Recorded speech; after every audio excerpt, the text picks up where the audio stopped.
Sonic started in 1923 by a guy named Troy Smith, not related to Joe. Troy Smith was in Oklahoma. He was born in 1923. In 1953, he opened a restaurant called Top Hat. And the Top Hat, he had the car hop service, and he put a little speaker out there where people could push a button and order.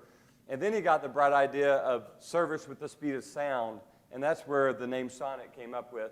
So in 1956, he changed it to Sonic Drive-In. And then in 1958, just 2 years later, he started franchising units. 20 years later, he had 1,000 units in the franchise.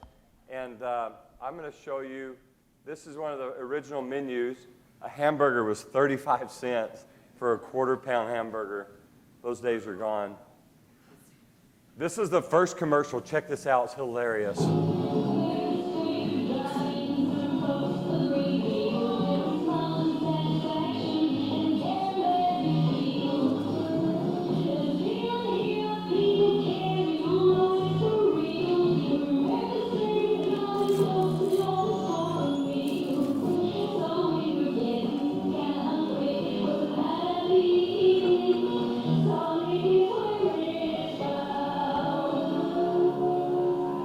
That was so gay. Wasn't that horrible? That was like the worst commercial ever made. Did you see the two little guys in it? The two little guys were, uh-oh, something happened here. Who is that? The two little guys are now the two guys that do our commercials for us. So Sonic, that was their first commercial, and they started as a drive-in. They got to 1,000 units. I got so lucky, y'all. I graduated BYU in 1984. When I got involved with Sonic, we were just in the middle of this retrofits and co-oping. Co-oping meaning we started to buy all the same products. We started advertising together, pooling our money together. And so the Sonic chain started to do really well in the 80s. And I graduated my MBA in about 86. So it turned out to be great timing for me to get into Sonic. I actually worked there in high school. And so it's something I knew I loved doing. Sonic went publicly traded in the 90s. And today there's over 3,500 units. I wanted to show you, this was the very first retrofit that we did that kind of took the old Sonic and made them all look the same. And then this is kind of what they look like today with the new look around the canopy and all. This is a commercial today. The Premium Chicken Club is awesome. There's a new Premium Chicken Club in town? Oh, no, I'm talking about the sandwich. Is it just the chickens or there are people in it? Sometimes there are people in it. You've been? Yes, I've been to the Premium Chicken Club. Because I knew the password. What is it? Password is, there's no club, you moron. No club, you moron. Welcome to the Premium Asiago Caesar Chicken Club. And start your day with a 99-cent morning drink stop. This is Happy Sonic. Pretty awesome. That's a much better commercial. This was the Sonic I worked at in high school, and that's an actual picture from the 1970s when I worked at this Sonic. And I want to tell you all a quick story about me and growing up. And if you think you're challenged, and if you think you have difficulties in your life, and you're not going to be successful because of this or that, and you have all these challenges in your life, I want to tell you a little bit about me and my life and how I got to where I am today. I was adopted, so I was born to these two people, and they gave me up for adoption in Las Vegas. My dad, who adopted me, often says he was playing craps and lost and had to take me. So I was adopted, so all of a sudden I have four parents, the two that had me, the two that adopted me. And then my parents went through a divorce. And it was kind of ugly. I was a young child. I was about yay big. And they got a divorce. And it was not a happy time for me. Back in those days, the judge never let the father take the child. It was typically always the mother got the child. So I went with my mother. She remarried 3 more times. So do the math. I had 4 parents. Now I've got 7. I got 3 stepdads who I hated with a passion. They didn't like me. I didn't like them. They thought I was an inconvenience to them. I moved around. My mom divorced over and over again. It was a miserable time in my life. I'm trying to forget it, so I won't dwell on it. And then my dad, who adopted me, remarried. He married this lady that had 4 kids.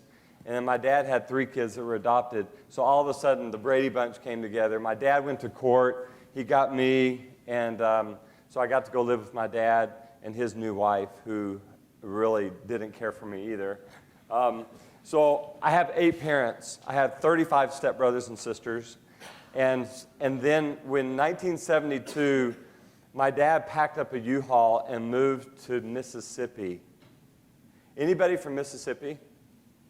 See, they can't get into BYU. That's the problem. Nobody from Mississippi can get into BYU. Like Mississippi ranks number 52 in the state for academics. Well, there's only 50 states. So Mississippi is really bad. I graduated high school in Clarksdale, Mississippi when I was 16 years old. I could write my name in cursive, so I was able to graduate. So I graduated. I never took a book home, never studied. It was a breeze. I never played sports because all the guys in the athletics were African American. So I joined the band. So I was in the band. I graduated at 16. And I went to a university in Mississippi called Delta State University, where I had the biggest wake-up of my life. I'm 17 years old, and my freshman year at Delta State University, I have a 1.4 GPA. Scary, scary. So I figured, college is stupid. It's not for me. So I left college and started working for Sonic again, because I worked there in high school. And so I started traveling all over the country, opening new Sonics. I was a trainer in the kitchen and up front, and making really good money. Back then I was making $400 a week, and all expenses paid. Stayed in hotels, and in the late 70s, that was really good money. And so I figured I found my calling in life. So I'm not going to go to college. I'm flipping hamburgers. I'm making good money. I drive a brand new Z28. I thought I was living the dream. And then it came time for me to go on a mission. I grew up in Mississippi. We were the only members of the church in our town. We had to drive to Arkansas for church on Sunday. We had to go to Tennessee for state conference. So if you think you've got it bad at your home, it's not so bad, is it? I mean, it was rough growing up a member of the church. So I go to my stake president, who is now my father-in-law, and I had long hair. I had really long hair. It was down to my shoulder. It was longer than my girlfriend's hair. My wife kids me about that. And I go to the stake president. I fill out my papers. I'm ready to go on a mission. I'm all excited. He says, okay, cut your hair so we can put the picture with it and send it to Salt Lake. Well, no, I'm not going to cut my hair until I get the call and have to go to the MTC. You don't get it, President. So he said, well, you're not going, Elder. So I didn't go on a mission. And I just went back to Sonic, started working at Sonic again, because I didn't want to cut my hair. But I don't think that was the real reason. I think it was that personal conversion that I had yet to have in my life. So I didn't go on a mission, so I go back to work for Sonic. I'm in Kingman, Arizona. Anybody from Kingman, Arizona? Anybody? Kingman, Arizona had a Sonic in the early 80s. I went there and I was running the Sonic. I was less active. I fell away from the church. And I'm helping this manager learn how to run a Sonic drive-in. And he's a member of the church. And he does that thing y'all do, hey, why don't you come to church with us Sunday? Okay, I'll come. So I went to church, and a missionary was giving his return report after his mission. And when I felt the Spirit and that confirmation that day, I can never forget it. And I decided, okay, I need to go on a mission. So by now I'm almost 21. So I repent, I fill out my papers, I cut my hair, and I go on a mission to Quebec, Canada. French speaking, from Mississippi, with a southern accent and a 1.4 GPA. It was a really bad idea. I'm not sure what President Kimball was thinking, but I go there and I have a great mission. I really did, and my life changed forever. After my mission, I came home, and you return missionaries have done this. Kenny, I know you did this. Kenny just got back from New Zealand. You come home, and the stake president, you're so happy to get released. So he releases you, and then you go out with your girlfriend or whatever. But then you come back, and you go to report to the High Council. So my stake president has me report, and then you shake everybody's hands, and they're like, good job, Elder. well done, thou good and faithful servant, and all that. And you go around the table. And so I get to the stake president, and I'm shaking his hand, and it was weird. He put a piece of paper in his hand and slid it to me like a drug dealer. He put his hand around me, and he said, "Call my daughter." Yes, President. Yes, President. I'm like, that's my wife's dad. I was an obedient missionary. So I called his daughter, and we fell in love, and 8 months later, I think we were married in Los Angeles Temple. So I've still got a 1.4 GPA, right? And my father-in-law is a surgeon. His other daughter marries an attorney. His son is a psychiatrist. I flip burgers for a living. All right, see, we got a problem. There's a big conflict. So I need to do something. So my wife has to finish at BYU. She was out here. So you guys will not believe this. I made it into BYU. I don't know how. I wrote a little letter and said, my wife's not coming back for her last semester if you don't let me in. That helped a little bit. But I think maybe my father-in-law pulled some strings. I'm not sure how I got into BYU, but I got into BYU at nights on probation. I'll take it. So I fell in love with BYU and graduated, thank you very much, with a 3.0 GPA. So I'm very happy. Thank you. Thank you. My wife was awesome at doing my homework for me at BYU. So I graduated BYU, and then I'm like, okay, I'm ready to flip some burgers because I love Sonic. I love the fast food business. I love the pace. I love everything about it. I know that's what I want to do for a career. So I tell my wife I want to go flip burgers. I tell my father-in-law I want to go flip burgers. He said, no. You don't understand. You just have a bachelor's degree. You need to get a master's degree. So I went on to get an MBA. And then after my MBA, I actually got a real job. Oh, that's me with long hair. Check it out. Pretty hot, huh? The chicks really digged it. That's me working out of Sonic. And then I did go to Wendy's, and I was kind of a spy. I went to Wendy's and worked at Wendy's for a while. And then I went on a mission, like I told you. One of my dear friends right there beside me, Elder Todd Tripp. Is he here today? Todd, you here? No, loser. That's when I married my sweetheart in Los Angeles Temple and graduated from BYU. And then I got my MBA. And here's where I was going with the story. After my MBA, I thought I was too good for burgers, right? I'm too good to flip hamburgers for a living. I need a real job. I need to wear a suit to work, have a secretary, and have like a paycheck. So I went to work for Holiday Inn Corporation. They're based out of Memphis, Tennessee. And in Memphis, they had their training facility. And I was hired on as an assistant food and beverage guy at their training facility. And I made $18,000 a year. I was high in heaven. I had an office. I had secretary. I had to wear this nasty sports coat to work. And guess what? I hated it. I hated it so bad. I did not like it at all. And I think the real reason I didn't like it, because I had a boss. And then I also did all this work and made Holiday Inns all this money, but I still only got $400-something a week. I didn't understand it. It didn't make sense to me. And I didn't know if I wanted to work my way up the ladder and become a general manager. And I just didn't get it. So one day, my wife and I are going to the temple. Ironic enough, we're going to the temple. And we're driving from Memphis to Atlanta, which was our temple. It was several hundred miles away. We drive through Nashville, Tennessee. And while in Nashville, we find out there's a snowstorm. We can't get over the mountain to get to Atlanta. So we have to spend the night in a very cheap motel. And we're in this motel, and I asked somebody in the town, where's the Sonic drive-in here? Because I love Sonic. They said, oh, it opened in 72, it closed in 76, and is now a liquor store. I have a mission. So my wife and I drove to the liquor store. I swear on the Bible, it was a drive-in liquor store. This is what it looked like. That's what it looked like by the time the guy moved out. But for real, you'd pull up and you'd go in and buy your liquor right inside there. And that's a nasty looking Sonic, I know.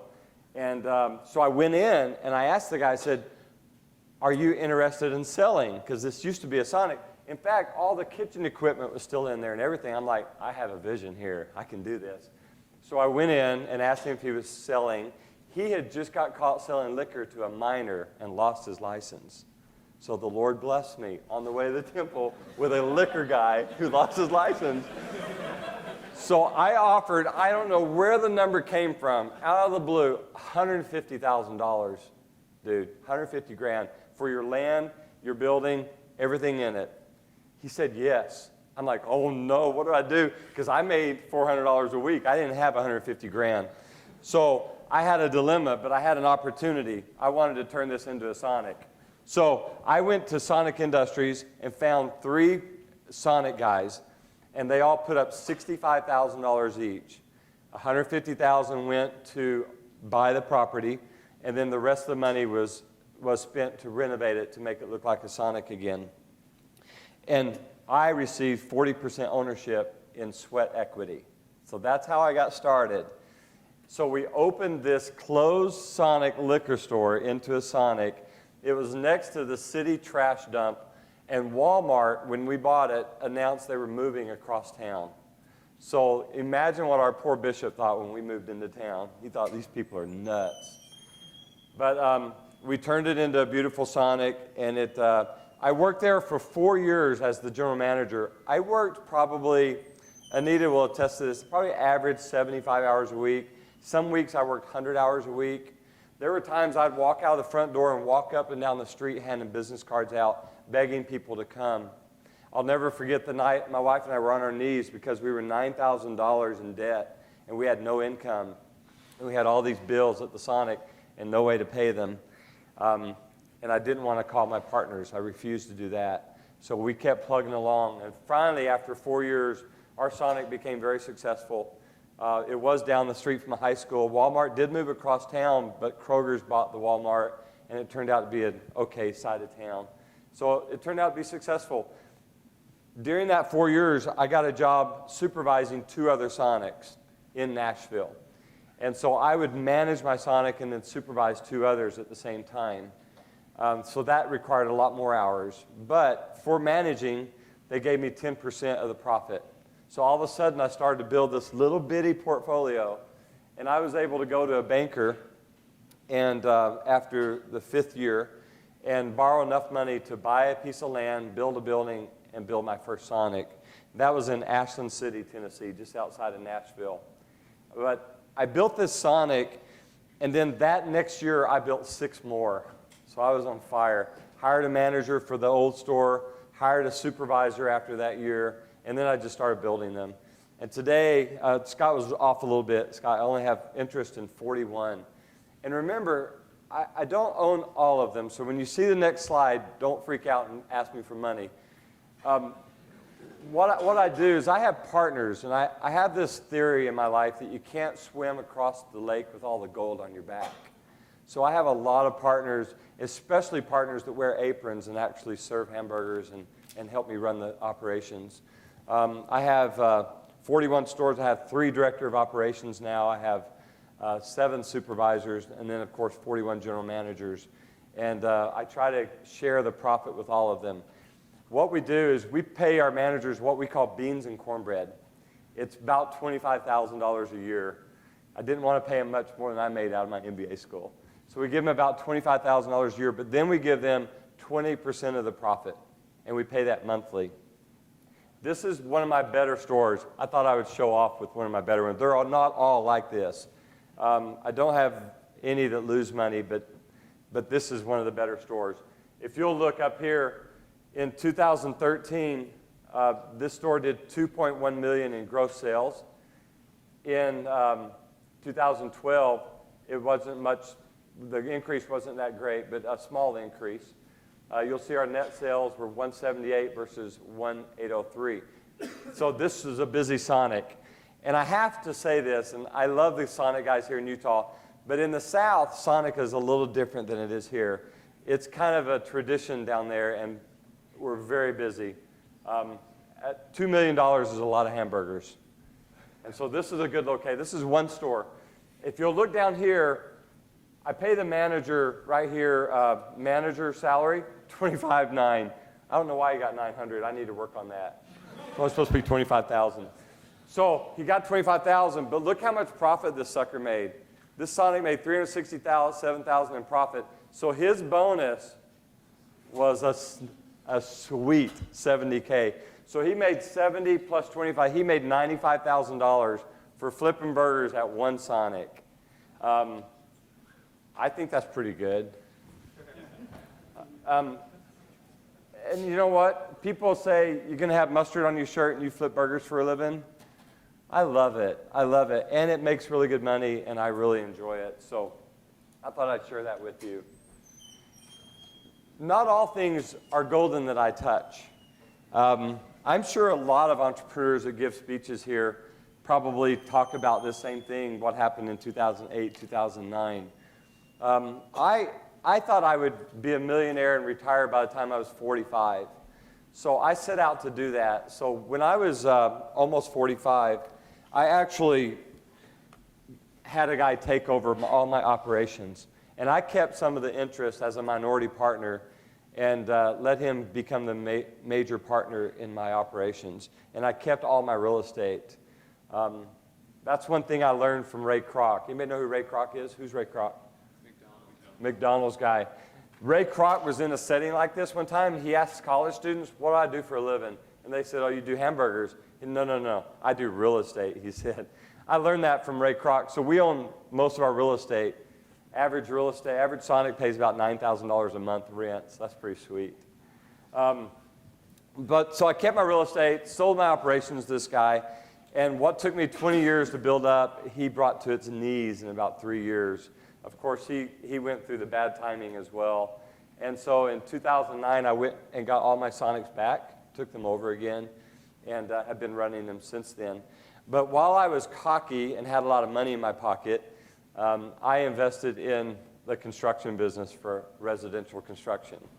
So yeah, I know, right? You guys know about that. It was a bad experience. I built 60 houses. Not me personally, I can't build a doghouse, but I had this guy, I was the money behind him. He built 60 houses, and then the market crashed, and it was a very bad thing. And thank goodness for the law of tithing, and the Lord blessed me because I had enough money to get me through the rough times of all these houses that I built, and I was able to get my Sonics back, and so things are great now. But you know what? Not everything goes your way.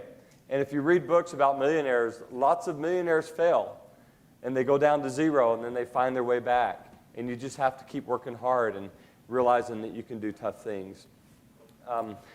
Is that enough about 2009, Anita? She made me put that part in. I don't like to talk about negative stuff, but that was a pretty rough year for us.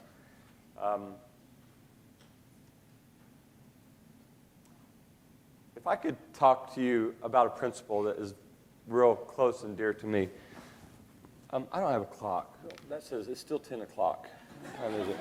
It's 4:05. 4:05, and I need to end at what time? 4:20. Okay, we have 15 minutes. This principle is so important, y'all. I was taught this principle by my father-in-law when I was engaged to his daughter, and I have tried through my whole career to live this principle. And I think by mastering this principle is the only way I've been able to serve 9 years in a stake presidency and 5 years as a bishop and now a stake president and run 41 restaurants and have a family and never miss a ball game, never miss a practice. I tried to be as good of a dad as I could. And I want to teach this to you if I could, and I hope you'll remember it. I divide this into 4 pieces of a hamburger, right? That's not a pie, right? Because I love burgers. So take your pie and divide it into 4 pieces. The first thing that should be important in your life is your career and or your education. Now, right now, your education is way off whack, I'm sure. Like it probably goes to here, and you have about this much space to do other things. And that's okay, because there's times in our lives when we are out of balance for a reason, and a good reason. Right now, y'all are out of balance, but it's okay. This is, you're at BYU, one of the best institutions in the world, in my opinion. and you're very lucky to be here, and you should enjoy it, and you should learn this principle so when you're out in the real world with your families, you can work on it. For me, right now, it's not so much university education, but it's my career. That's important to me, and I try to take enough time for my career that it's successful, but so that it doesn't take over the rest of my life and ruin my other parts of my balance wheel. The most important part of your balance wheel, and I probably should have shown it first, is family. But it's really hard because you have to have a career to have your family, because it's kind of hard to live off of Obama long term. I didn't mean to say the O word, my bad. So your family is so important. You need to pay as much attention to them as you can. This is my family. Those are my grandbabies. Does this not look like the Gerber baby? Beautiful granddaughter. That's Caleb, Andy, and Everly. It's my son Terry here, who all these guys know. He's still crazy.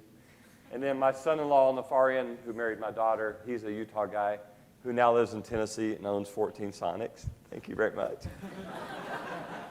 Cost me $4 million, but I have my grandbabies close by.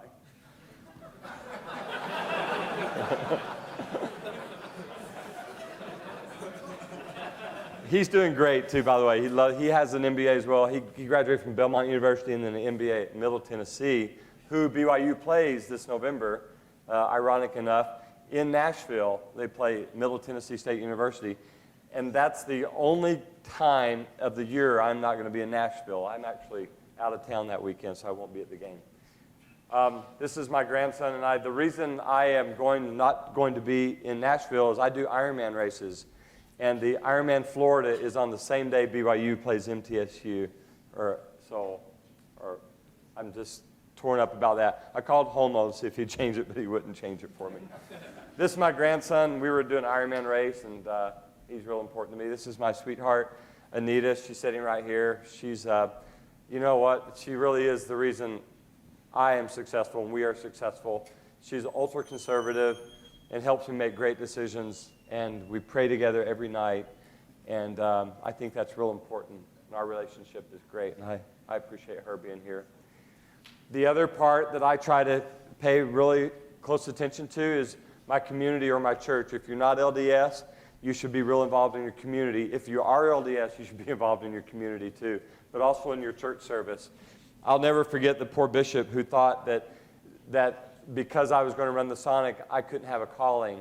I straightened him out. I was ward mission leader those 4 years that I ran that first Sonic, and the missionaries loved it because they came to the Sonic to correlate every day, and I would feed them. So it worked out really good. That's our temple in Nashville. It's huge, gigantic. Molly's going to get married there. Stand up, Molly. She's getting married there June the 6th. Woo, woo, woo, woo, woo, woo. That's the Nashville tent. This is the ward.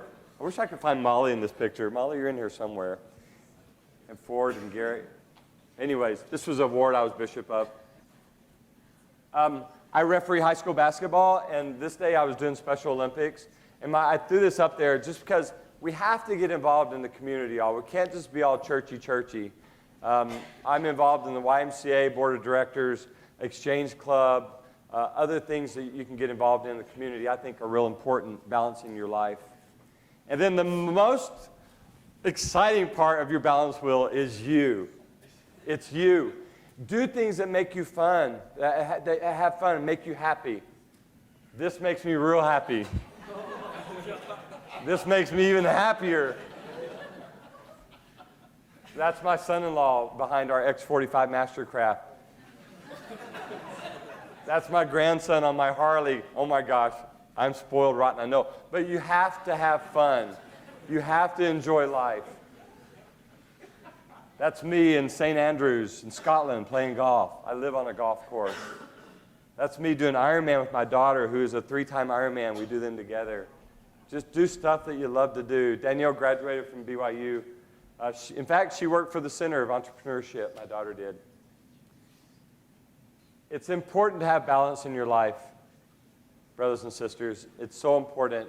As you find that balance, you'll find some peace in your heart, and spiritually, that will help you to grow, help you be a better person. I appreciate your listening. I just want to reiterate one more time that I flip burgers for a living. Thank you very much.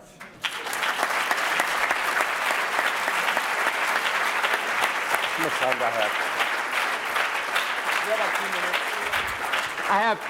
I have time for two questions. Two questions. Hit me. Yes, sir. How often do I eat at Sonic?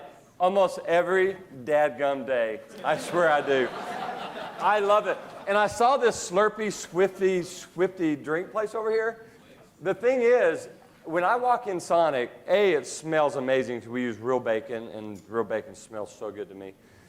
And then when I walk into Sonic, I can fix things differently, so I can make it different every time I go in. You know, there's like a million ways to do a drink, so I can change it up, but I eat there a lot. And that's why I do Ironman. Yeah. Saturday, two days ago, I ran 14 miles. Today, I swam 1.5 miles and biked for 35 miles. I have to do that, or I would be like huge. But good question. One more question. Nobody? Yes, sir. How do you run all that and swim all that with how busy you are? Do you wake up super early or? I do. My wife says that's one of my, I really try hard to hit that 7 hours of sleep, but I'm usually like 6. My master swim class starts at 5. As soon as it's bright enough to go outside is when I do my workouts. So I get up really, really early. And you'll find you'll have to do that, y'all, to have balance in your life, to do the things that you enjoy doing. You have to get up kind of early. But it's worth it. It's worth it. Hey, y'all been great. My wife has free hamburgers and free drinks. And check it out. They work at the Sonics here, even though I don't own them. So don't tell them where you got them from if they ask. But they work at the Sonics here.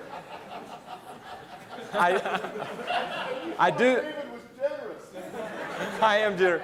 But I do know the guy that owns these, and he's really trying hard to make Sonic successful in Utah. So I hope you'll go by and pay him a visit. If you didn't get a coupon, grab one from my wife. Y'all, thank you very much. Have a great day.